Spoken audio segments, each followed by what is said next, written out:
Hi, everybody. This is Bill Neville with the Interest Group, and thank you for joining. We're going to get started on the webinar. I'm pleased to have as our guest presenter today, Neal Bawa, who has been guest presenting for us on a number of times. And this is a kind of an annual one that he does for us called Real Estate Trends, where he gives a very data-driven information about what's happening in the real estate market. So I'm sure you're going to enjoy this, and let's go ahead and get started. Neal, you want to get us moving to the first page? So yep, here we go. Before we get started, this is something we always put up as a disclosure that the Interest Group does not give advice or endorse or recommend any particular investment. We are a custodian and record keeper of self-directed retirement accounts. In short, you can invest in non-traditional assets inside your retirement account. We will be the custodian and record keeper for that, but we do not provide advice. We don't sell you investments. We don't recommend any particular asset. We encourage everybody who has an account with us to talk to any advisors, CPAs, anybody like that. As far as what we're going to do, first, this is the introduction, and we're going to talk a little bit about self-directed IRAs. Then Neal's going to go through his presentation, the new normal, Unreal Estate 2.0, what's coming ahead in 2023, and how real estate he predicts is going to do in this environment. Then he's going to go to the best cities to invest in, and Neal's picks for 2023. And then at the end, we'll get to a Q&A. We read the Q&As and then answer them, and the ones that are for me, I'll answer. The ones that are for Neal, he'll answer. So feel free to type in your questions at any time that you want. We'll get to them at the end. You can have the question chat box. You can enter them there, and like I said, we'll answer them at the end. That's me. We need to update this slide. I've actually been with Entrust for over 12 years, but I'm your business development manager. Go ahead, Neal. We currently have over $4 billion in assets that we custody. We've had, at this point, over 45,000 investors that have had accounts with us and invested in non-traditional assets. We've been in business since 1981, so 42 years. And one of our business models that we use to differentiate ourselves from our major competitors, that we provide a single point of contact for anybody who opens an account. So for anybody that's in my region or is referred to me by one of my referral partners, then they get me. And then my associate, we operate as a team. And then I have 3 colleagues that if you are in their region or referred by one of their referral partners, you'll get them as a single point of contact. So no calling an 800 number and getting whoever happens to pick up the phone. You get a specific assigned point of contact. And as I mentioned, Entrust, we are self-directed IRA custodians and record keepers. The majority of our staff is certified IRA service professionals. We have offices throughout the United States. We're headquartered in Oakland. We do many in-person events. We sponsor a lot of different real estate and note and different investment events, and we hold these monthly webinars. We have a continuing education program for people who, in certain states, provide continuing education for realtors, for financial advisors. So if you're interested in something like that, reach out to me and we can talk about that. And then we have our biannual IRA Academy that's taught by JP Ruiz, and that helps prepare people within our industry for them to become certified IRA service professionals. We're the only company in this space who has the authority and the credentials to be able to do that. And real quickly, what is a self-directed IRA? It's what defines a self-directed IRA is 2 things. 1, you make all your own investment decisions and you do all your own due diligence. Entrust does not advise you or help you make investment decisions. And 2, you can invest in non-traditional investments. You're not limited to just stocks, bonds, and mutual funds. So most people with a retirement account, their custodian is a bank or brokerage firm. Those banks and brokerage firms are what limit you to stocks, bonds, and mutual funds, but the rules don't limit you. You're actually allowed to invest in pretty much anything you want. You can invest in real estate, precious metals, private equity, private debt, all kinds of things, but you have to have your account with a self-directed custodian. And we are regulated and required to follow all the same rules that Fidelity, Merrill Lynch, Charles Schwab, any of those companies that custody retirement accounts. Again, the only difference between them and us is the service we provide from the standpoint that they provide advisory services and we don't. And the other part is that we'll hold non-traditional investments, whereas they just limit you to stock, bonds, mutual funds. So that's my quick spiel. Now we're going to get to the exciting part. Neal, I'm just going to mention real quick. Neal and I have known each other for a pretty long time, and I went to. He used to have a meetup group here in the Bay Area where he started doing these presentations, and this was probably at this point when I first saw it was 6-7 years ago, I want to say.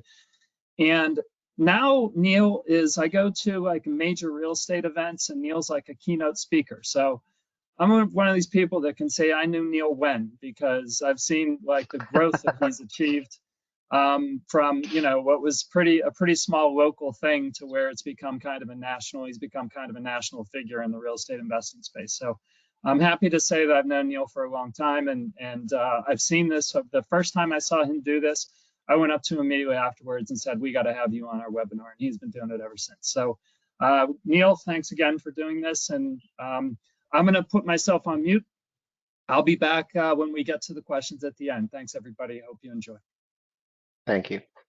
Bill, it's always a pleasure to do this at Entrust, and you have an amazing audience. I must confess, though, that this presentation, it was designed in January, and I basically had to rewrite a good portion of it because I'm suffering from whiplash, you know, and anyone in real estate is, because 2022 was the single most profitable year in all of real estate history. It was best for single family, best for multifamily. It was best for transaction volume for both. And from those heights, we come, that was 2021, by the way, we come into 2022, everything changed in an instance. And now in 2023, we live in a new normal that's so bizarre that we've coined it as unreal estate 2.0. There's a lot happening. All of it somehow affects real estate. And in this presentation, I'm going to tie it all together, make it easy for you to understand the impact on single family and multifamily real estate. And once you understand the impact, we're going to go look at the future. So the economic forecast for 2023, well, let's just call it the second half of 2023. We'll cover it all: GDP, recession, interest rates, unemployment, inflation. And then we're going to show you how real estate is likely to perform in this environment and where are the windows of opportunity. And I'm going to finish with the shootout. This is for the 8th year in a row, and I think Bill's watched 7 of them. We will share the analyst's pick for best cities and states in the US, and then for real estate investing. And then I'm going to stick out my neck and give you our top pick for best cities in the US to invest in. For those of you that don't know me, I'm a quirky and opinionated data scientist and technologist.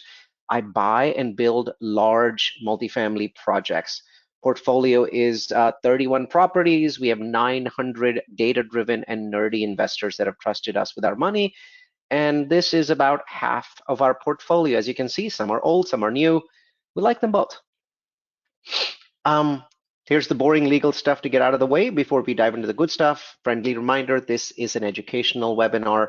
I'm sharing my personal opinions. You're not guaranteed to make a fortune in real estate just by listening to this. So do your own research, consult professionals, and remember that investing in just about anything, including real estate, is risky stuff. And don't be shy to type in your questions. We'll do our best to answer them at the end. All right, moving. All right. So as you can see from the clouds on the screen, on the screen, stranger things are happening, and they're not just happening on Netflix, you know, my favorite show. Every slide from here on gets more and more bizarre, just like season 4 of that particular show. We start Unreal Estate 2.0 with the curse of the strong US economy. And when I say this, people are like, wait a minute, Neal, don't you mean the blessing of the strong US economy? We've got a labor shortage of 4 million people, second strongest job growth on record low unemployment of 3.4% as of yesterday. So we should all be feeling blessed, right? Well, wrong, because we're in the upside down, to use a Stranger Things term. Everything that was right in the world in 2021 becomes wrong, becomes the curse if inflation is high. In 2022, US stocks lost 20%, and the tech index NASDAQ lost a stunning 33%, even though corporate profits are up 25%. And US homeowners are $30,000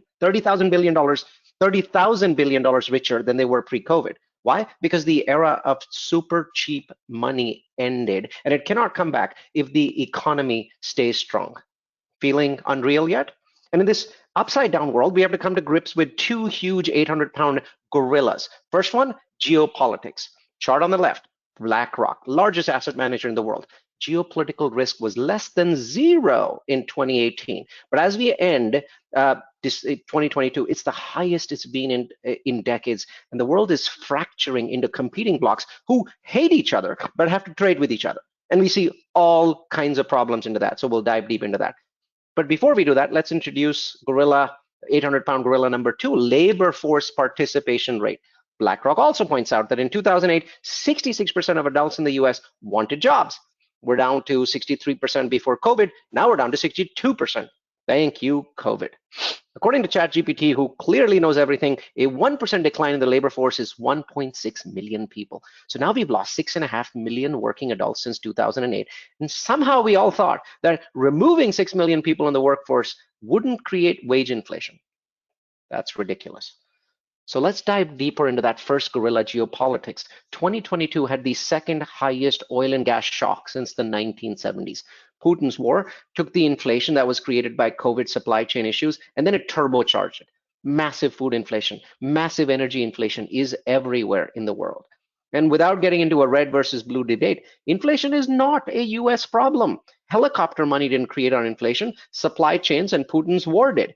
Dozens of countries that didn't print any money during COVID are facing it just like us. In fact, half the world has double-digit inflation. Take a look at this chart on the right. Americans are whining about half a year of 9% inflation. Anyone want to live in Zimbabwe, Lebanon, or Venezuela? Not me. I'm going to take the US, political dysfunction and all. A lot of that inflation, by the way, is coming from an energy crisis. The world is in the midst of the first truly global energy crisis, with impacts that will be felt for years to come. Chart on the left shows how we're hurting the least of any country.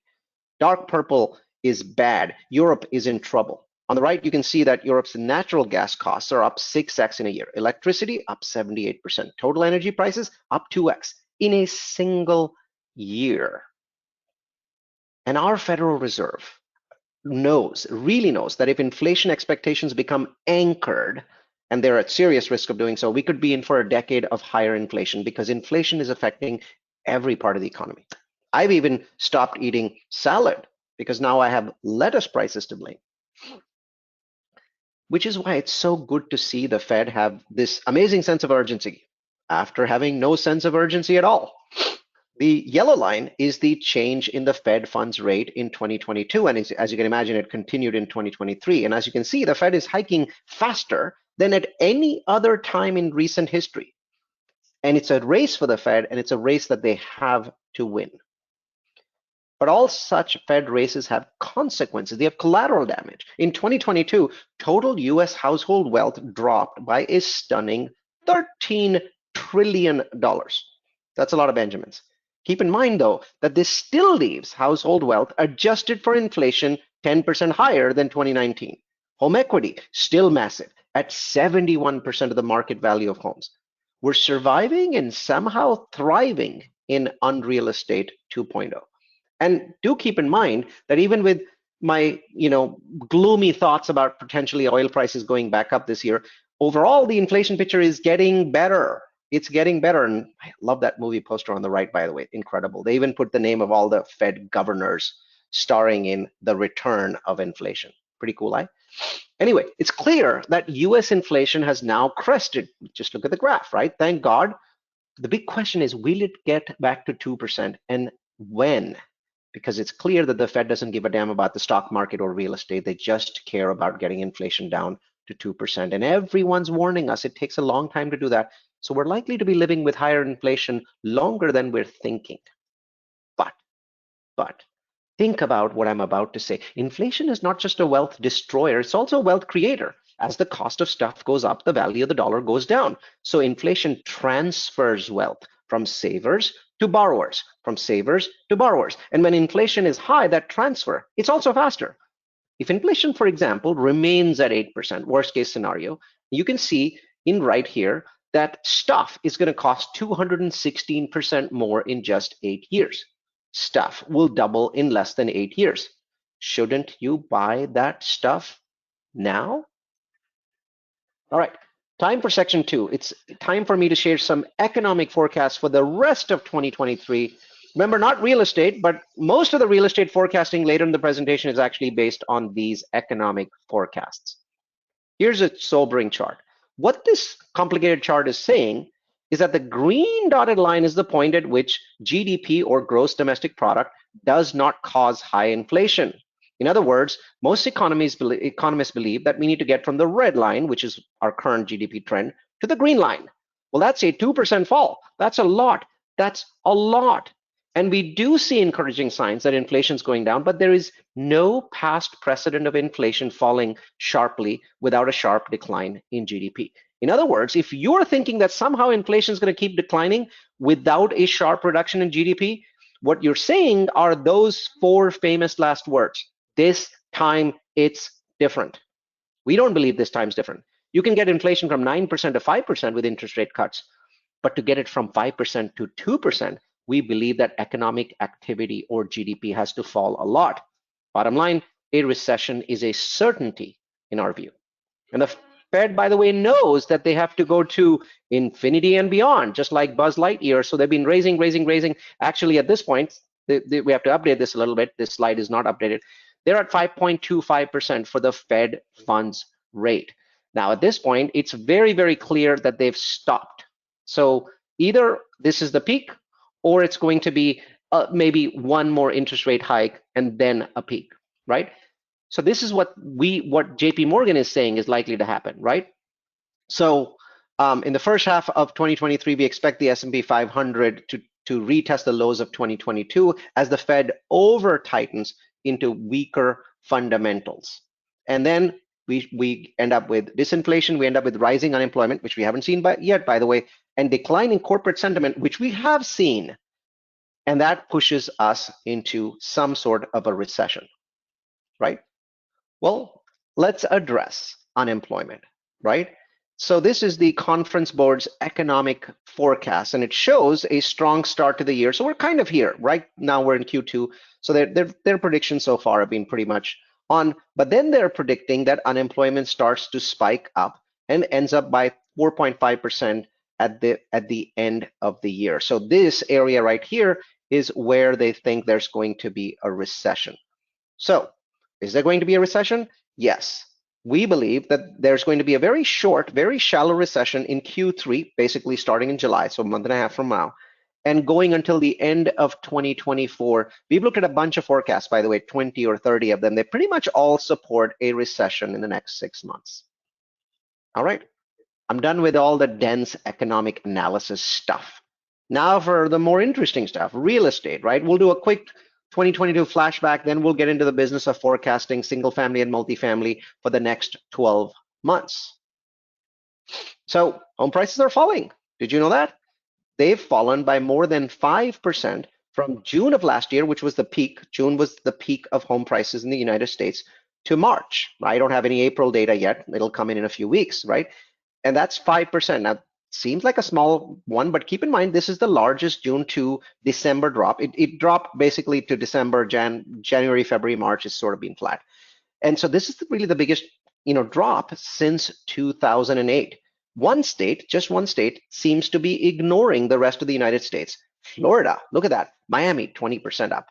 Northport, Sarasota, 18. Lakeland, 17. It's all those New Yorkers and Connecticut people that are running towards Florida, and New Jersey people. And Florida has somewhat affordable homes and it has no income tax, so that's still going up. But other than that, the US is losing steam. So every year I show 2 or 3 home price forecasts, but this year I didn't want to be accused of cherry picking. So here on the screen are 21 different forecasts. And as you can see, it's a range from 5% price growth all the way to 22% price drop, right? Now, 4 of the sources are green. They're predicting price hikes. 17 are predicting declines. In other words, no one has a freaking clue, but I'm pretty sure that prices are not going up 5%, Realtor.com. So these people are really drinking the Kool-Aid and it's rotting their brain. Now, it's very important to say this. Home prices not falling everywhere. In fact, as you can see, they're actually not falling in the majority of the country, right? Look at the map. I mean, this is really, there's very, very little here, right? So there's only one spike here, for example, that is, significantly larger than 10%. Actually, there's a few more. So San Francisco 13, San Jose 12.7, Seattle 11, Phoenix at 10. Those are the four that are above 10%. But you notice most of the drops are fairly small. And almost all of the drops so far are basically along the West Coast. So, you see Seattle, you see Washington State, Oregon State, California. We also see Arizona. We see a little bit in Nevada. And then we see a little bit, very little bit, pretty much in just Austin. And the rest of the United States, not much. Here's the actual reality of real estate. This is what you have to absorb. Home prices absolutely exploded post-COVID. Massive increases every state of the country. Just to give you an idea of how massive the increases were, we just saw a second ago that Austin has dropped 9.7% since June. But the orange bar shows up how much it has gone up in 2 years. A staggering 75% in a country that has 1% population growth. Right? So even after retrenching, Austin's somewhere around 57% higher than it was pre-COVID, right? So bottom line is that even if prices decline another 10% from here, they would still be massively higher than pre-COVID. So by now you're probably wondering, okay, Neal, fine, some sort of housing recession, but not really housing distress. I get it. Where's my opportunity? Am I just buying a dip? No, there are other opportunities, right? And those opportunities are pointed out by tweets like this. Ali Wolf, chief economist at Zonda Research, tweeted, our data is now capturing a 70% cancellation rate in Phoenix. She's talking about single family new construction homes, by the way. 7 out of 10 buyers are walking away from their deposits to buy a new construction home in Phoenix.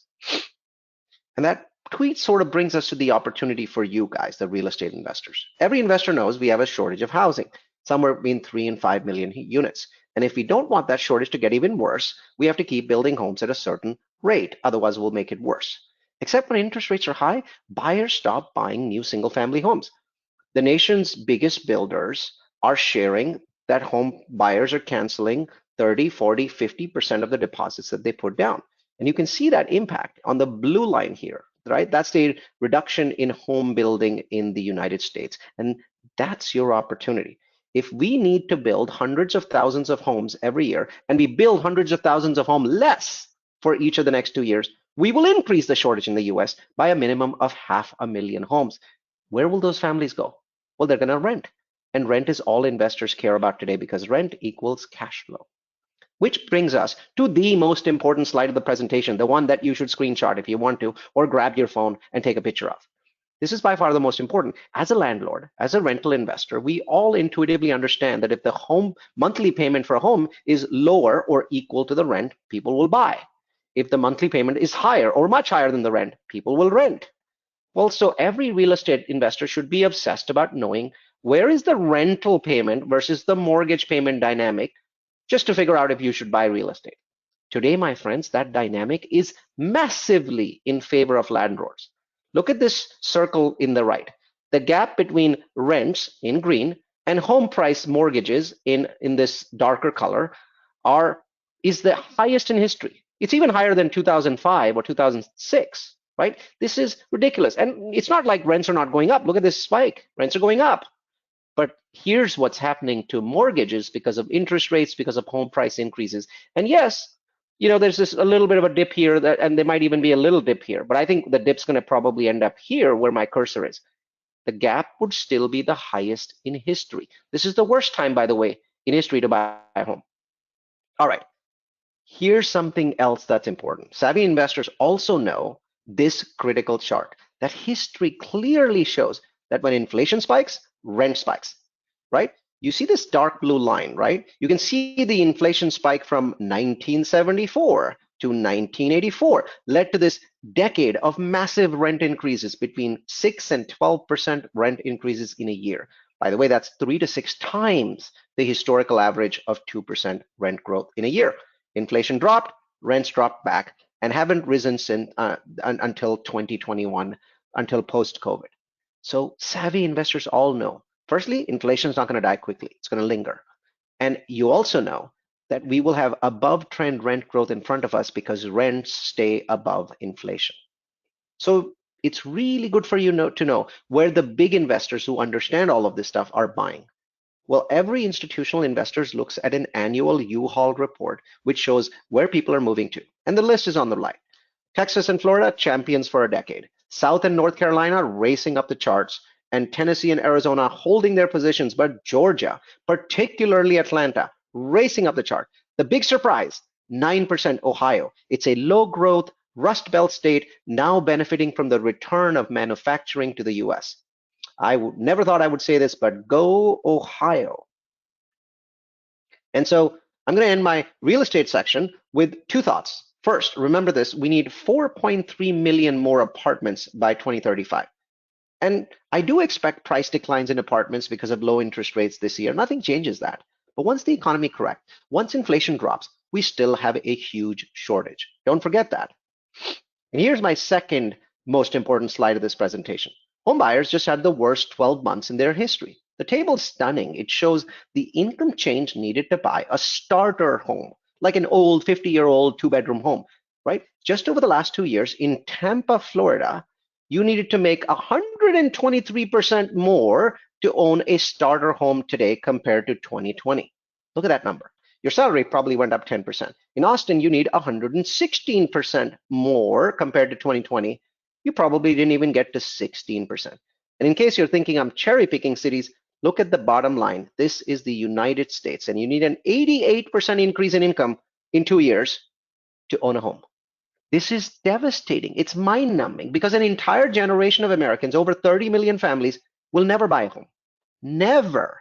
And while I see this as the greatest tragedy of this generation, it's also obvious to me that this is also the greatest opportunity of this generation for you, for landlords. And I've been waiting for years to talk about this slide. The question is, what is Neal doing to solve this crisis, right? I'm a cog in a very big machine. So I thought single-family homes are very expensive. They are the problem, right? People can't afford them because otherwise everybody would live in a single-family home. Well, apartments people don't want to live in, and apartments these days are also very expensive. So what I did was I said, maybe townhomes are the solution. They're halfway in between. So I built lots of townhomes. I built them throughout America. This is just a sampling of them. And as I went, I started basically losing my mind and started building expensive townhomes like the ones on the left, and really expensive quadplex townhomes like the ones on the right.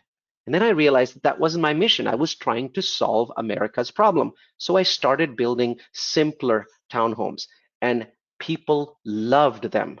And so my mission is simple. I want to build 10,000 rental townhomes in the next 10 years for middle America. And I say that by quantifying rents from $1,500 to $2,000, $1,500 on the lower side, $2,000 on the higher side. And I'm serving families that make $54,000 to $72,000. And in the process of doing that, I wanted to create substantial profits for my 900 investors. This was hard. I had to do data science, and of 400 markets in the US, I was only able to find 9 out of 400, less than 1%, where I could make this work. But I've already done it in those markets. I've created the profits. Now I need your help. I need to scale it to 1,000 townhomes a year. And we're looking for like-minded individuals, like-minded investors, also people who are partners that basically have access to money, who really understand this mission and want to know how we'll solve the middle America problem.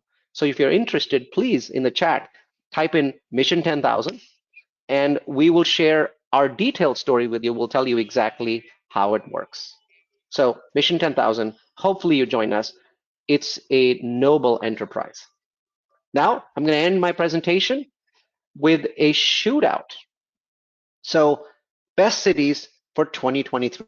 Here is Realtor.com's list of the top 10 housing markets that are positioned for growth in 2023. And immediately, I have a WTF moment.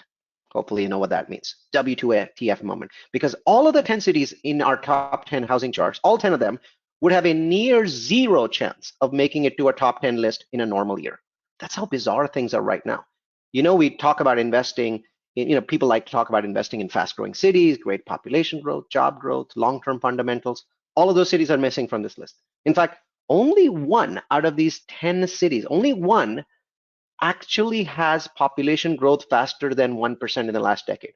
All of the rest had meh population, meh job growth, close to or even lower than the US average. In fact, two of these cities, Hartford at number 1, Toledo, Ohio at number 10, committed the cardinal sin of real estate investing. They lost population. Toledo lost a stunning 17,000 people in the last decade. So what the heck is going on here? Here's a clue. There is only one word that matters in 2023, affordability. Affordability. Because all those super sexy markets that I have spent years talking about, and Bill Level's been, seeing me do this from 2017, all of them, Vegas, Phoenix, Austin, Dallas, Denver, San Francisco, Salt Lake, all the usual stars are here. But this is a list of the fastest cooling markets in America. So all the hottest markets in the last 6 years are now turning into buyers markets. I mean, I haven't seen Dallas or Phoenix in a buyer's market list for 8 years. So we're truly in the upside down because there's only one word that matters, affordability. So if you're looking to buy today, you might want to look at the list on the slide before, because right there, things are affordable and rents are going up. Everywhere else, rents are flat or are falling. I know things are bizarre, but that's the way they are today. Here's another list. So here's realtor.com, and they said, you know what, we're going to kind of sort of skip the next 18 months, and we're still going to look at markets that we think are going to be great for the longer term. And yes, they're affected by interest rates.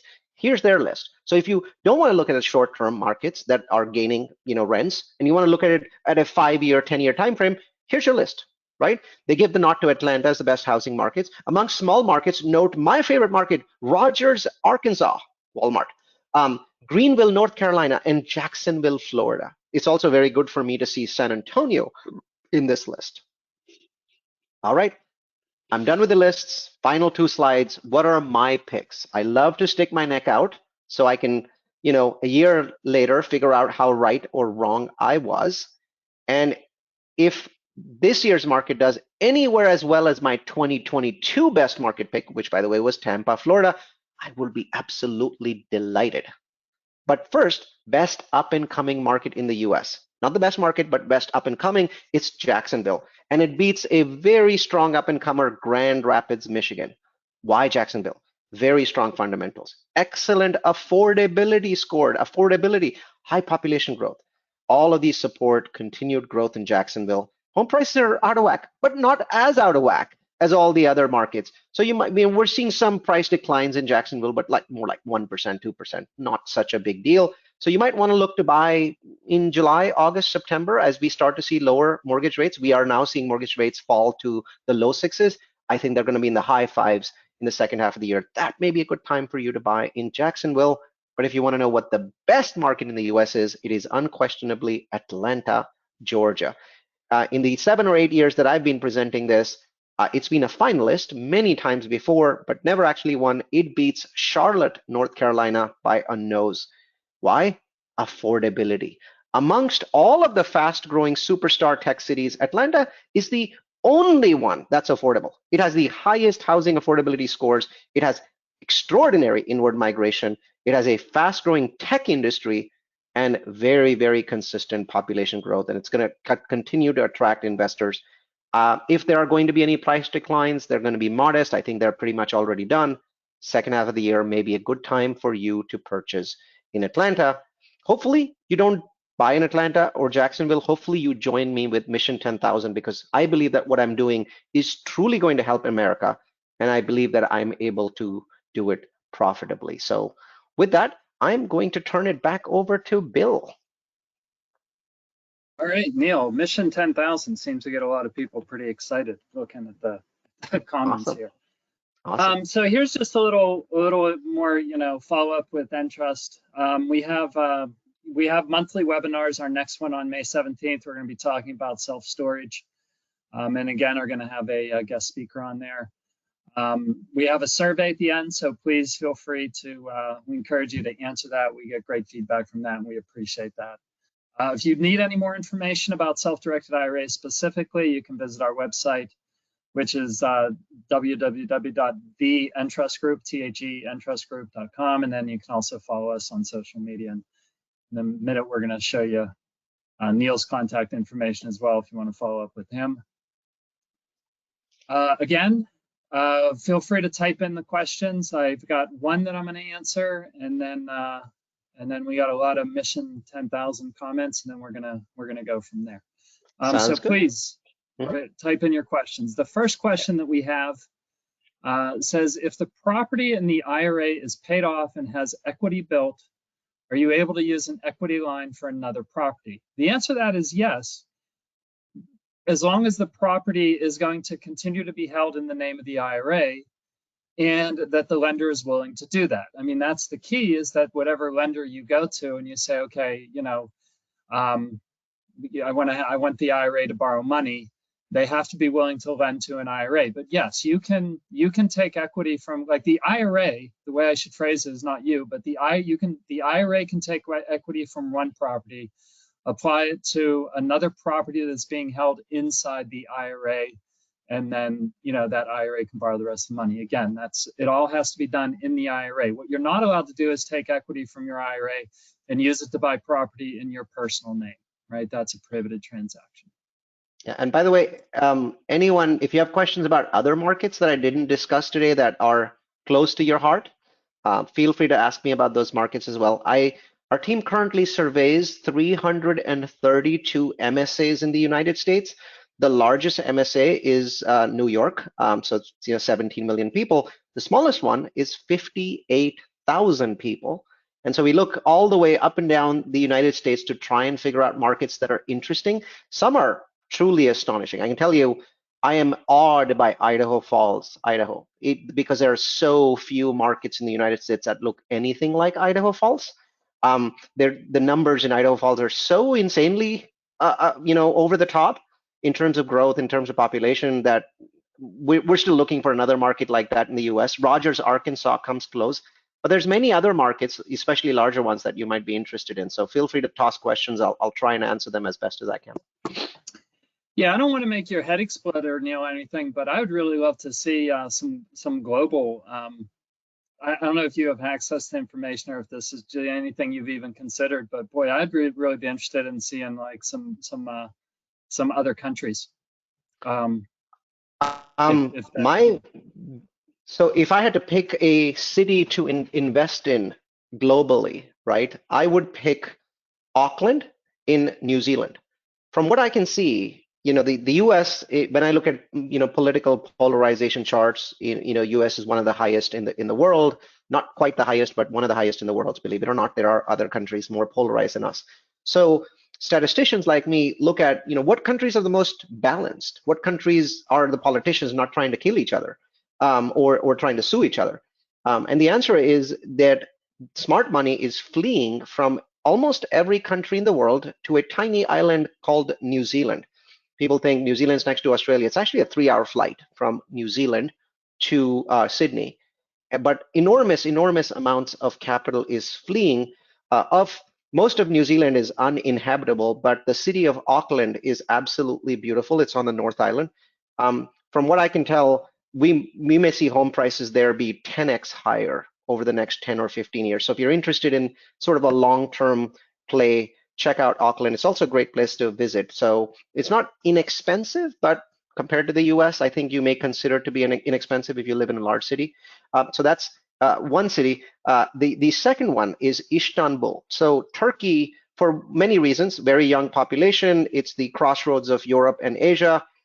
It also geopolitically is well situated. As you know, that the Russians don't want to piss off Turkey because of the Bosporus Strait. All of their ships go through it. Turkey is just in a very good place to be a massively growing economy in the next 10 or 15 years. So I'd pick Istanbul over Ankara or any of the other cities. It's the second-tier cities. Istanbul is very inexpensive for one simple reason: inflation there has been outrageous, and so that's sort of brought down prices at this point. Inflation in Turkey last year was 80%. We are whining about 6 to 9%. It was 80%, and so American dollars buy a lot in Istanbul. The third one is this: India is unquestionably the China of the next 50 years. China is not the China of the next 50 years simply because Chinese population is dropping. They've got a lot of old people. They've got actually more old people than younger people. So while China will continue to be a great place to invest in, I don't actually trust China because they change stuff. so I don't want to make any investments in China. But India is a democracy and slightly chaotic, but growing at an astonishing rate. So I would look at Bangalore because that is their tech center. I wouldn't go to Mumbai; it's expensive. I wouldn't go to Delhi. Those places are also polarized, but Bangalore or Bengaluru is an amazing city to invest in, and I think is set for a phenomenal run over the next 10 years. I would call Bengaluru the Austin or San Francisco Bay Area of India. Very interesting. All right, so the next question just simply said prices in Atlanta with a question mark. So, Sure. go ahead. Yeah, I can comment on that. So, I mean, when you look at prices in Atlanta compared to 3 years ago, the answer is they're expensive. They're probably up, 30, 35, 40%, somewhere in that range. But you realize that many of the cities that compete with Atlanta in terms of attention from Fortune 500 companies, attention from people that are leaving their state to go to some other state, all of those went up 70%, 80%, right? 70% for Austin, 60% for Phoenix. So compared to them, the fact that Atlanta prices are up 35% is not such a big deal. Also, percentages sometimes are problematic because if you're starting from a low number and you go up 35%, and another place like Austin starts from a high number and goes up 70%, well, those numbers are vastly different. So Atlanta was starting from a low base. Yes, prices are up. But when I compare Atlanta to 10 other places that are lucrative for technology startups for artificial intelligence, the prices in Atlanta are the most in line of any fast-growing city in America. Most in line, not really in line. Okay, next question's for me. It says, my wife is a realtor. Can she collect commission on a buy-sell, or would she be considered a disqualified individual? She's a disqualified person.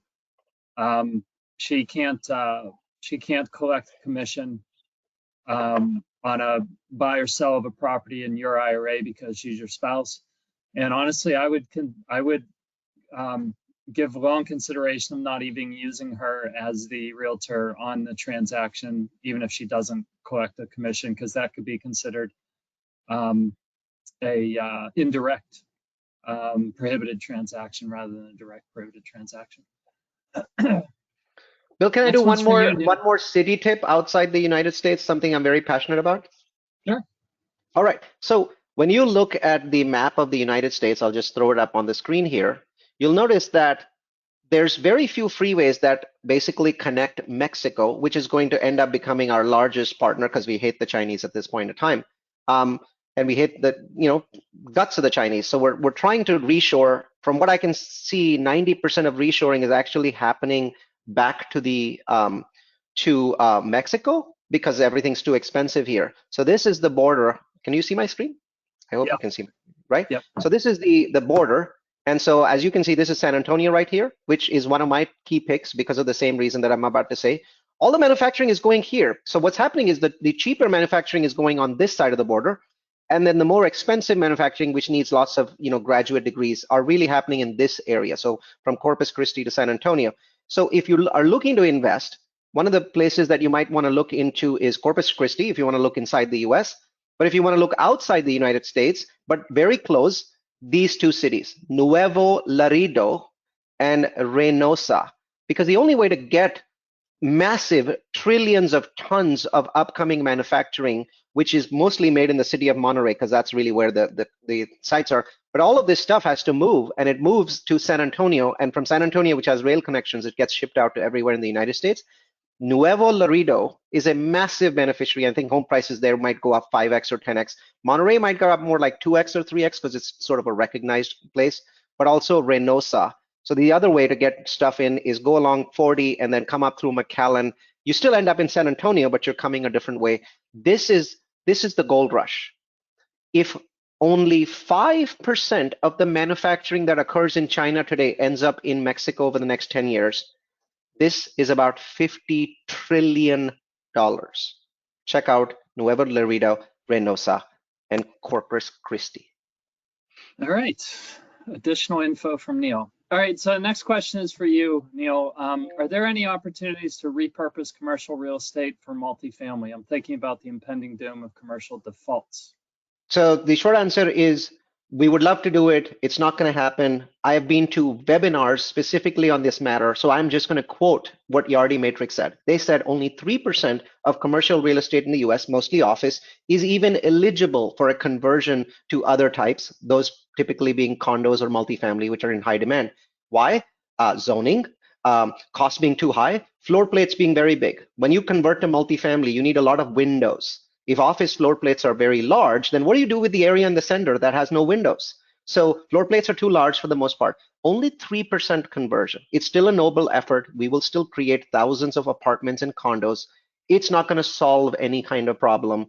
The office industry is set for a multi-decade debacle because of build to rent. You heard it from me. Sorry, not because of build to rent, because of work from home. It is set for a debacle. There's just no solution that I know of for 97% of offices in the US that are now empty. Not every office is empty, but 97% of the empty offices cannot be converted. Okay, so the next question Neal can't answer because we won't allow it. It's with Mission 10,000, what is your expected internal rate of return?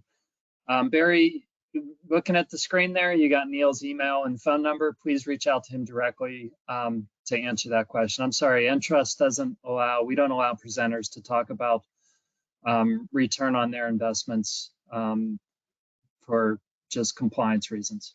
Yep, I'll just say healthy. Okay. They're healthy. Okay, here's one. What are your thoughts about Louisville, Kentucky, Neal? I like Louisville. So, Kentucky is kind of this empty state where very few people live. And when I'm looking at places, I'm beginning to see a middle America making a comeback. So for a long time, I've been investing in superstar Southeast states, Phoenix and Austin and all these other Texan places in Florida. But now when I'm looking at some of these markets that are considered traditionally slow growth and Rust Belt, I like Louisville. I like Omaha, Nebraska. I like Oklahoma City. These are making a comeback. I wouldn't have said this 18 months ago, but it's like, there's some opportunities in Louisville, Kentucky. I recently went to Louisville, Kentucky, and I mostly just went to places where they were making bourbon, because that's what they make in Louisville, Kentucky. But it was a very interesting place. I actually was like, this is interesting. I might add this to the list of cities that I am going to for Mission 10,000, because Mission 10,000 doesn't allow me to build in superstar cities. There's just no way my rents would work. So I have to actually go to places like Louisville, Kentucky. So far, yeah, I'm liking it. I went there in January. Okay, next person asked about Detroit. Challenging, and I'll say why. What's really happened is the state of Michigan has had either no growth or low growth for a very long time. Detroit has lost an enormous amount of population. It was the second largest metro in the United States in 1959. So it basically lost 60 or 70% of that population. So there's no belief by institutional equity in Detroit. So I think that there's money to be made in the suburbs of Detroit, but I think that you would do better if you went to Lansing or you went to Ann Arbor or some of these other places. And I keep hearing from people in Michigan, oh, these are expensive places. My answer is expensive compared to what? The rest of the United States is more expensive. So I think people in Michigan have this belief that they have to buy really cheap property in Detroit. I think you would do a lot better by looking at Lansing, by looking at Ann Arbor. Ann Arbor in particular is very interesting. You know what's the best market in Michigan? The one that just lost in my, here, I'm gonna just throw this slide up on the screen. That one right here, Grand Rapids, Michigan. This is a marvelous market. Why would you wanna invest in Detroit when Grand Rapids is just down the road? Okay, Aurora, Colorado. Somebody asked about specifically. They said I see a lot of growth in Aurora, very close to Denver. It's amazing growth, right? It's amazing growth. It's also expensive. Look, when you say Aurora, you're really talking Denver, because I don't think that you can really subtract Aurora from Denver. This is a upscale suburb of Denver. No, I think Colorado has had incredible price growth, and it needs to take a breather. I think that breather is going to be the next 3 to 5 years. So I think Colorado prices might just go up with inflation, and you are looking to beat inflation. It's been a wonderful rise in Aurora prices. I don't think it's going to replicate that in the next 5 years, simply because they're really expensive and have severe affordability problems.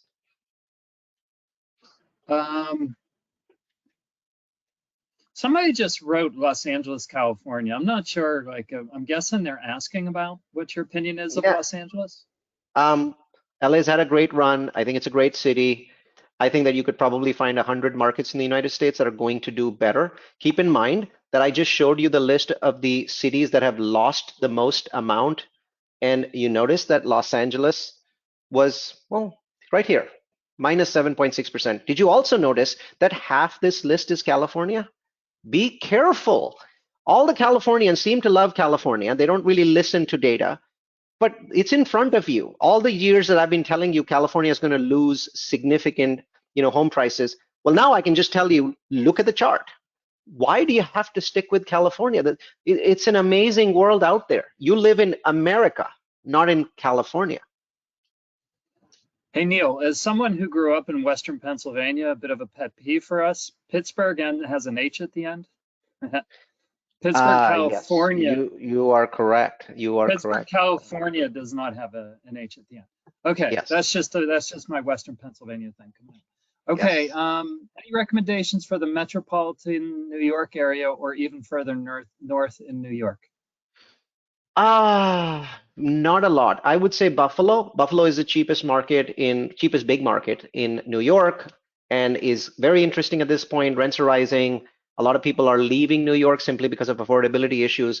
New York as a metro is very problematic. Do you know the population loss to Florida? It's stunning right now. I mean, this is just not enough news. I mean, the amount of people that San Francisco is losing to other markets and the amount of people that New York is losing to Florida, this should be headline news every single day, and it's not there. This is risky. I mean, Connecticut is emptying out. I think before long, there'll be like 7 people living in Connecticut, and one of them is going to be called Michael Bolton. These places are hollowing out. You have to be careful. Where does the Orlando, Florida market stand in comparison to the other cities you mentioned? It does well. I think Orlando is doing really well. One of the big reasons it's doing well is the way that Category 5 hurricanes work is they tend to hit the city on the coast, and then when the hurricane comes over land, it slows down. So, Orlando's never been hit by a Category 5. Everything else has. I mean, Tampa basically took almost a direct hit recently from Ian. So a lot of business is moving inland. They don't want to leave Florida. They think Florida is the most awesome place in the world. They're like, yeah, but we don't want to take a direct hit from a Category 5. Well, Orlando has a track record of never being hit because hurricanes slow, so it's benefiting from these long-term, benefits where people are, moving their factories from other places in Florida to Orlando. So I think it's a great market.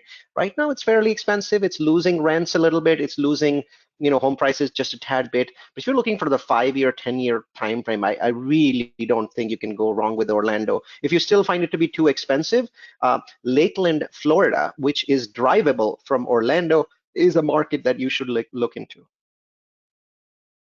Do you have any insight for land investments? Their values mirror the rise in the housing market.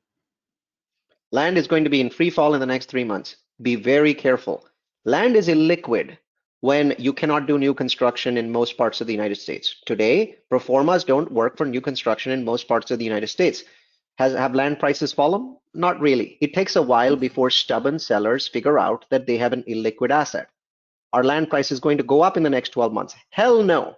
Are they going to go down? Hell yes. How much? I don't know. This person asked if you're going to have a detailed webinar regarding the Mission 10,000. Absolutely. Yes. But as I mentioned, that webinar is going to get into details that won't be on the Entrust platform. Yes. Yeah, you'll do your own thing. What's your view on work from home or digital nomad trend on fractional property ownership, given the high interest rate negatively impacting home ownership? So I think you're combining two things that are not directly combinable. They're related concepts. Fractional ownership is a concept that's somewhat related to work from home, but you're trying to combine two things together. I haven't seen any evidence that you can really smoosh them together in that way. It's clear that work from home is here to stay. The massive majority of companies have accepted that people will either go to work 3 days a week or in some cases 4 days a week. But nobody's really forcing people to come back 5 days a week because they're then losing those employees. Those people just go to other companies. And so corporate America has lost this battle at this point of time because they need talent. I mean, unemployment's at 3.4%. So they have very little power at this point. And that is changing real estate. That's changing real estate because places like Idaho Falls are gaining engineers who are basically living in Idaho Falls for $400,000 homes, or $1,600 a month townhomes, and are making $150,000 to $200,000. So what's happening though is even the people that are working from home 2 days a week are looking for a different kind of home. They need an office. So demand for real estate, especially real estate with offices, is growing. Now, how does that relate to fractional? Not so much, because of lack of legislation. I mean, they're truly fractional. Real estate investing is still a fad. It's a concept. People are doing hundreds of homes that are being fractionalized in some way. We need to do millions of homes before I'll look at this and say, okay, this is a big deal. Okay, next one sort of is along those lines. Real estate trends affected by mass migration at northern and southern borders. No, not at all. So one of the key things is this. I want to be as apolitical about what I'm about to say. While there was significant increase in mass migration over the last year and a half, please note that overall migration into the United States has been going down for the last 20 years. This data is easy. Go ask ChatGPT. It'll give you a straightforward answer.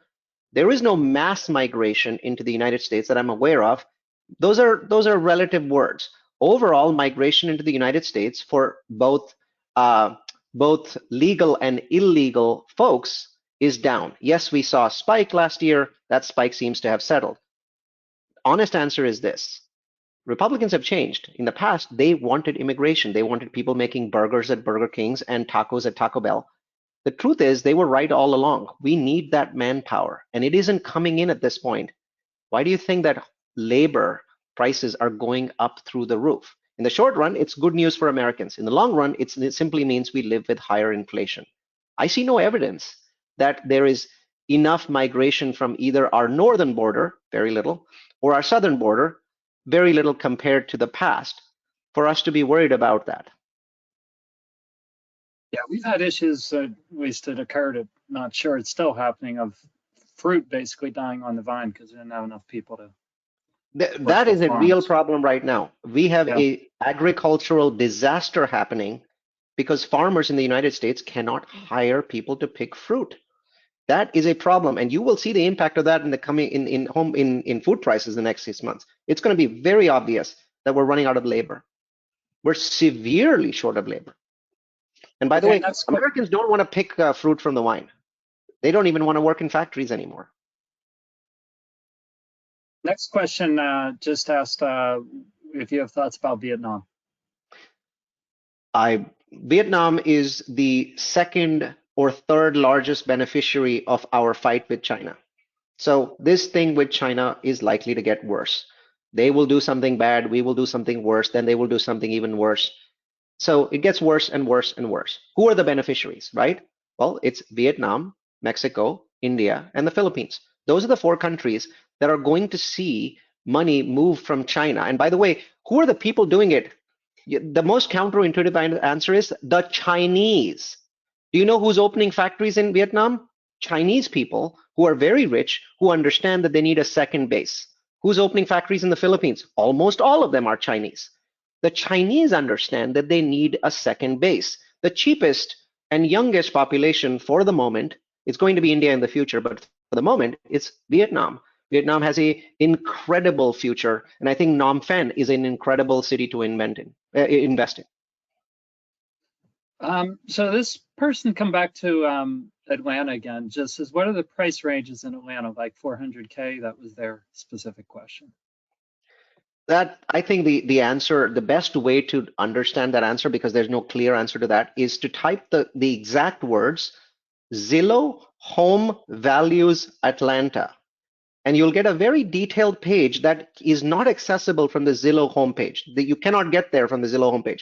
Zillow Home Values Atlanta. You'll get a huge amount of information, 2-bed, 3-bed, 4-bed, prices going up for all, rents, all of that stuff is on that page. I use it all the time. And by the way, it works for every city in America. Just Zillow, home values, city name. I really opened a can of worms by asking you international, Neal. Next question says, with regards to global investment, any other European countries, the smaller, newer entries into the EU, maybe? Not really. I mean, I would say Croatia. I mean, and it's not technically part of the EU. I think most European Union countries are suffering. We basically have one incredibly strong economy, Germany, and a bunch of deadbeats. I won't name them, but I think you know, sort of know what it is. The Eurozone is a failed experiment. I am not going to direct investor monies into a failed experiment that's struggling. They've already had a Brexit, which was a massive cluster F. And now they're going to basically, now there's multiple countries thinking of leaving because, I mean, Germany should be leaving. Why are the Germans subsidizing all these other deadbeat countries? Why would you want to invest real estate in the middle of this failed experiment? I think all of the good countries are really the Eastern European countries. The problem is they're getting massive number of refugees from the Ukraine, and that's going to create significant structural problems. If you had to pick one, I would say Zagreb, which is the capital of Croatia. Here's an interesting question. Can you buy international real estate using a 1031 exchange? Can you 1031 into a exchange into an international property? Do you know the answer to that, Neal? You can't get any 1031 benefits. The property has to be here in the US. So, okay. I mean, technically you could, but you'd end up paying taxes. I could have referred you to a 1031 exchange company, Ed. Yeah. But since Neal knew the answer to that, I didn't know the answer. Here's somebody asked me before, so I asked a 1031 company. Oh, okay. All right. Yeah, cool. All right. Here's one for me. Is a life partner, not a married spouse, of a direct descendant considered a disqualified person? That's a good question. And I guess you potentially could get into what are like common law married, like what's considered common law married in the state, as far as whether that would be considered a disqualified person. Alex, I'm not sure I know the answer to that. My inclination is to say no, that the specific rules say a spouse of a disqualified person, right? Or a spouse of your lineal descendant. So my instinct is to say no, that they would not then be considered a disqualified person. But I also am not entirely sure because, like I said, you could get into what are rules around being common law married. So I'm going to ask you to email me, which hopefully, like you'll get this link for this presentation. Maybe go to the end, or just bneville@theentrustgroup.com. Email me that question, and then I can I'll reach out to somebody internally who I'm confident would know the answer to that for sure. But again, my instinct is to say no, they would not be a disqualified person because they're not married. What if the property is under an LLC? I thought the LLC pays title and real estate fees. So you're expanding on a question you asked earlier.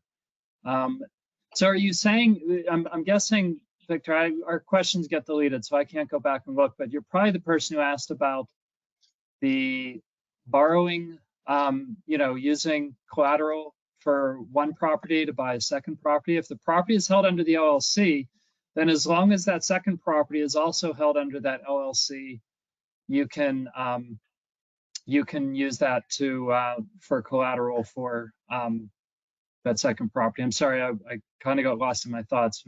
Your question disappeared. But if that didn't answer your question, again, reach out to me directly because you just expanded on a previous question. I don't remember what your previous question was. Somebody that asked about Louisville made a comment that they like Louisville. What do you think about the suburbs of Chicago? As someone who used to live in Chicago, the suburbs is a pretty broad area because you have south and west, and north is dramatically different than the southern suburbs. But I'm going to let Neal go ahead and answer that the way he wants. Yeah, so I mean, the suburbs really go all the way to Indiana. There's people that live in Indiana that drive into Chicago to work. So, what I would say is the south side of Chicago, which is a specific area that you should look into, is is considered the least investor grade product in the United States. And I won't get into why. I'm sure you can Google it. In general, I am very bearish on Chicago. I love the city. It is an absolutely beautiful and amazing city. But the challenge is that the state of Illinois has to declare bankruptcy at some point. And the challenges are their bankruptcy laws are so screwed that even when they're ready to declare bankruptcy, it may get challenged by the courts. In other words, here's my belief. The state of Illinois and Cook County, which holds Chicago, by the way, all of Chicago is inside Cook County, are likely to be part of the biggest financial mess that we are going to see in American history over the next 5 years. You remember how Orange County went through bankruptcy? This is going to be 10 times worse. This is actually common knowledge in that area. People know this because there is actually no way for Cook County to get out of its financial trouble. And as you can imagine, COVID is making it much, the interest rates are making it much worse because they had bonds that they were paying 2 or 3%. Now when they refinance those bonds, they're like 8, 9, 10%, right? So it's completely crazy, completely out of control. I thought that they might get through the next 3 years, but now with the interest rates being where they are, there's a 100% chance of a meltdown. And that meltdown is going to be so bad. Keep in mind, Chicago is a $500 billion economy. We're not talking about one city. We're talking about a part of America. That is going to be so bad that it will affect Minneapolis. It will affect Indiana. It will affect Michigan, because Chicago is really the center of that area of the United States. Everything flows through Chicago. And when it comes to an abrupt stop at the point where they can't finance their debt anymore, 1 year, 2 years, 3 years down the line, they're going to make a massive mess. And by the way, it will lead to a US recession because $500 billion is a lot. This is in Orange County. We're talking about 7.5 million people and a state that basically can't pay its bills. So I know this sounds very dire, but please don't think that I'm telling you something that's unusual. Just Google it. Chicago bankruptcy, Cook County bankruptcy, what happens to muni bonds? All of this is documented. Nobody knows when it's going to happen. But the interest rate hike made it impossible for them to push the can down the road. Okay. All right, Neal, we still have a lot of questions, so you might want to see if you can shorten your answers a little bit. Yep, shorter. This person asked about Indianapolis. It said Indiana and then said Indianapolis or Buffalo area. I don't think there's a Buffalo, Indiana, so I'm guessing two completely different cities. I would pick Indy. I'd pick Indy over Buffalo any day. I think Indy has a lot of benefits from the return of industrialization to the United States. It's in the right place. It's a good market. It's inexpensive. It often shows up in our lists and was last year's up and coming city for us. So Indy, good. Indy, good. Cincinnati. Better than Cleveland, worse than Columbus. There are 3 large cities in Ohio. Columbus is easily the leader. It's the only one that has population growth. Cincinnati, no population growth, but no population gain, no population loss. Cleveland loses population. So it's in the middle. Houston, Texas. Houston is the least loved city in Texas and should be loved a lot more. There's a lot of great things that happen in Houston. It's one of the fastest growing cities in the US. Austin gets all the love from the tech people. Dallas gets all the love from everybody else. I think Houston should be loved more. Orlando, Florida. I already answered Orlando. Yeah, you did. What is your opinion of Minneapolis with all the political drama that is happening there? Honestly, it's not a great real estate market. Minneapolis and St. Paul, the Twin City area, is actually a really terrific real estate market if you had gotten in 5 or 6 years ago. At this point, it doesn't make sense. And you do know that Minneapolis just banned single-family zoning, right? I hope you understand how dangerous that is to real estate. Anyone can take a single-family home and build 4 units. That's a lot of supply. Would you really want to get into that?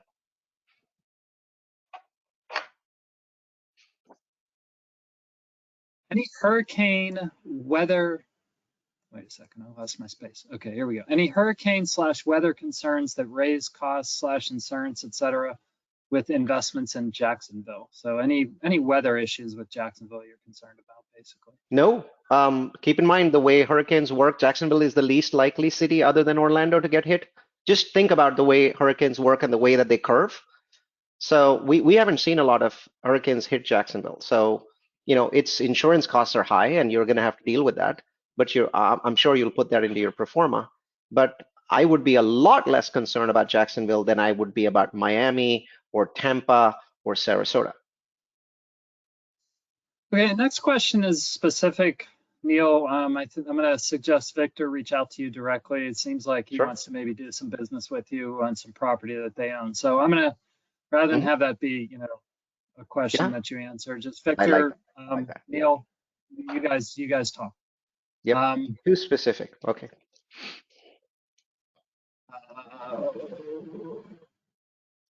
Wow. Okay, this is just input, so I'm going to skip that. Pittsburgh, again without an H. Well, I'm Is still assuming good you're for talking about investment? the big Pittsburgh, so that's Pennsylvania. I love to love Pittsburgh, but I can't really recommend it because the state of Pittsburgh just cannot seem to get out of its funk. And I'm very annoyed because they have some great advantages, amazing universities. Can't recommend it. The math doesn't support that. Okay, what about, I'm going to butcher the name. I don't know how to say it. Coeur d'Alene?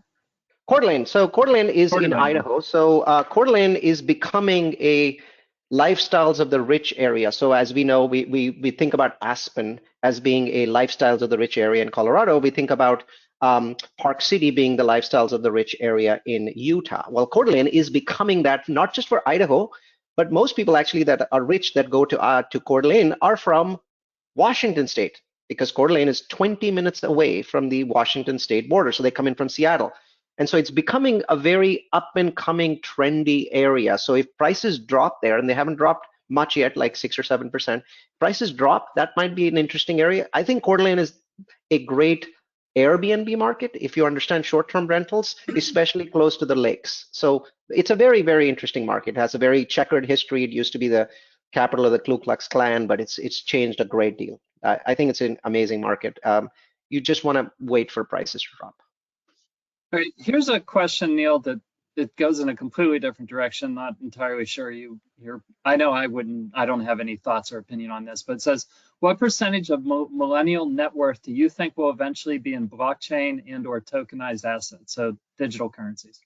What other demographic trends do you see with that demographic with millennials, apparently? It'll be smaller than most people think. Firstly, tokenization doesn't seem to be going anywhere because the SEC is clearly extremely opposed to tokenization. So they're blocking tokenization from becoming a grander thing. Blockchain, the challenges with the blockchain are that when they lose money, you lose massive amounts of money. Like recently we've had FTX and a bunch of other disasters. So I think the millennials, like everyone else, as they grow up and get older, will realize the amount of risk they take when they invest into blockchains. I'm not talking about companies investing in blockchains. Your question is specific to the millennials, which are individuals. I think that they're going to learn. So I think it's going to be less than you might think.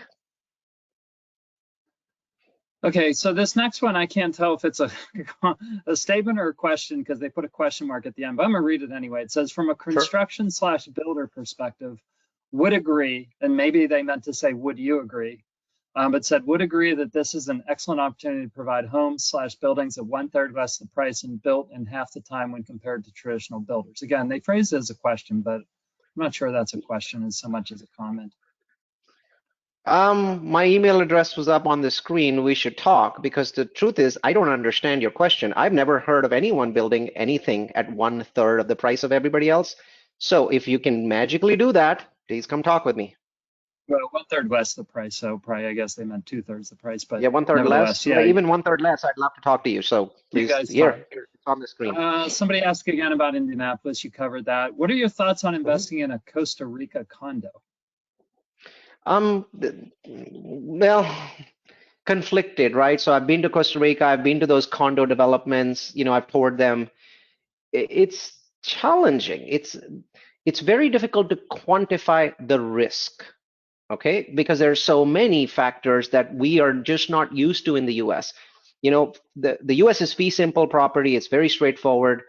Costa Rica has been very stable for a while, but go back and read its history for the last 50 years.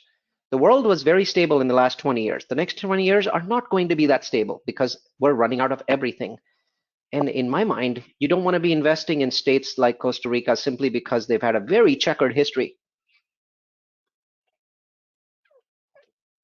Is Houston still a good market for rentals? Um, Probably, I would say it's a good 5 to 10 year market. There's a lot of appreciation that you can get in the long run. For rentals, I'm not so sure. I mean, I think the smaller markets are doing better right now. I gave you a list of small markets that are seeing rent growth. That the ones that I basically said normally don't show up in my list. Houston's a superstar market. I think it's low cash flow. This person asked about recommending an estate planning person. I think they were asking me more than you, Neal, group to help with integrating a self-directed IRA in combination with a real estate LLC. I mean, from a standpoint, I don't have anybody to recommend to you, but I can tell you that you can name a trust as a beneficiary of your IRA. So when you talk about integrating a self-directed IRA, what you would do is you would set up your trust, and then you would change the beneficiary of your IRA to the trust. That's your way of integrating it. Do you know an estate planning person that you? I mean, I'm not saying say the person's Yeah, name. I'm saying do you even I have anybody that they can maybe reach out to? Because I don't have no, anybody. I'll pass. Okay. Somebody asked about Little Rock, Arkansas. Love it. Love it. I think Little Rock is an unappreciated little gem. And so I think if you live there or you're close to that area, you should definitely take a look at that. I would still put it second to Rogers. Rogers is pretty amazing. Okay. Some of this person asked, it just says further details on Lakeland, Florida. I guess if you wanna expand on or Well, talk I'll about simply say Lakeland. this. I'm obsessed with the idea of compression cities. A compression city is located a drivable distance from two large metros on either side of it. Those cities tend to have massive growth. Lakeland, a husband could drive to Disney for work in Orlando. A wife could drive to Tampa. It's a compression city, and there's very few compression cities in the US with both sides drivable. If you wanted another compression city, it is New Braunfels, which is between Austin and San Antonio.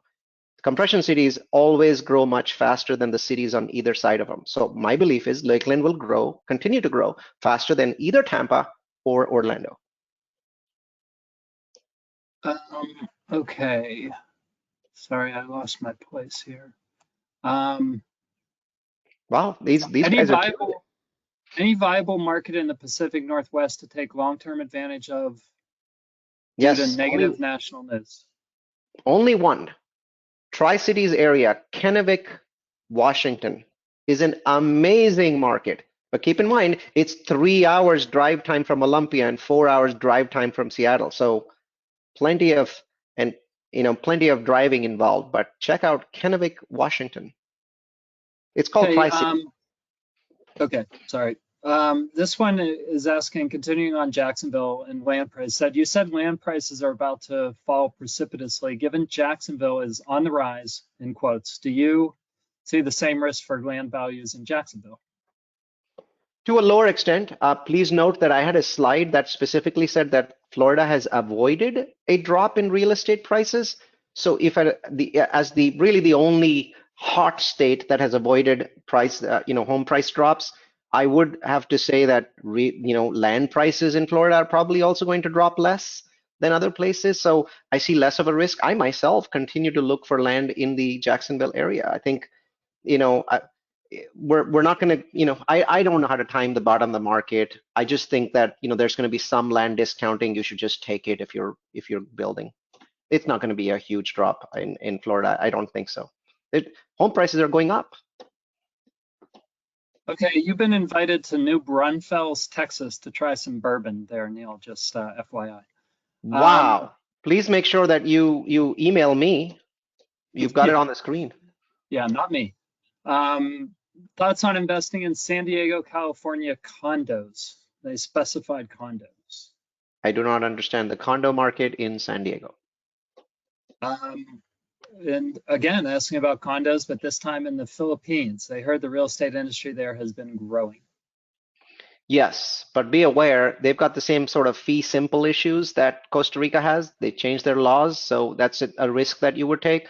But if I had to pick one between the Philippines and Costa Rica, I would definitely pick Philippines, but I wouldn't pick Manila. I would pick Cebu City. So CEBU, Cebu City has lots and lots and lots of condos available. You can just Google it. They do have English websites. As you might not know this, but I have 18 employees that live in the Philippines. They're full-time employees of ours, and they all love real estate in Cebu City, but not so much in Manila. Colorado Springs, Colorado. Someone's asking about. Was a lovely market that is now expensive. So, it's problematic. I mean, there's so many of these amazing markets, like Aurora or Colorado Springs or, so many others. Just the prices are not making sense. I want to buy in Colorado, and it's just mathematics keeps me from buying. Colorado City has the same problem as some of the other places. Cheyenne Mountain might be a little better. Okay, next to last question. Cocoa Beach, Florida for condo investing. Again, they specified condos. I do not understand the condo market in Cocoa Beach, Florida. Okay. Okay, 2 more questions again. Now, this is a good question. When Neal speaks of good or amazing markets, just to be clear, is he referring to them as rental markets? I'm thinking you're referring to them as just real estate growth, right? But go ahead and answer. I'm biased towards rental growth, but I also look at, there's clearly a lot of people that have asked me questions about new construction on this. So I look at both, but rentals tend to be my primary bias. So I think the answer is yes, most of the time. Portland, Maine. Portland, wonderful city, quite expensive. It's just math that isn't working. I think Portland has a very bright future, but you'd be waiting a long time for cash flow, so keep that in mind. Also, they seem to be getting a little more aggressive on rent control, so you may want to keep your eye on the rent control. Oregon's rent control has generally been gentle Portland, and Maine. fair. Sorry, Neal, Portland, Maine. Portland, Maine. Oh, Maine. Don't know enough about Portland, Maine. I was talking about Portland, Oregon. Don't know enough. Okay, that is the last question. And we had a surprising number of attendees that stayed right till the very bitter end. We usually have a lose a lot of people in the questions section. So I think we set a record for maximum number of questions. Yeah, that was up there. Yeah. All right, so Neal, yeah, always a pleasure. Thanks again, everybody who attended. You guys can see our contact information. If you want to talk about self-directed IRAs, need any questions answered, contact me. If you want to know anything about real estate, contact Neal. I'm not sure when we'll have you back again, Neal, but I'm sure the I'll mission see you 10,000 people. If we can have those sent to me because you have the chats, I would love to follow up with those people. Yeah, we'll send you that. Yeah, awesome. Sure. Thanks, everyone. Thank you. Thanks, Neal. Bye-bye. Thanks, everybody, for coming. Bye.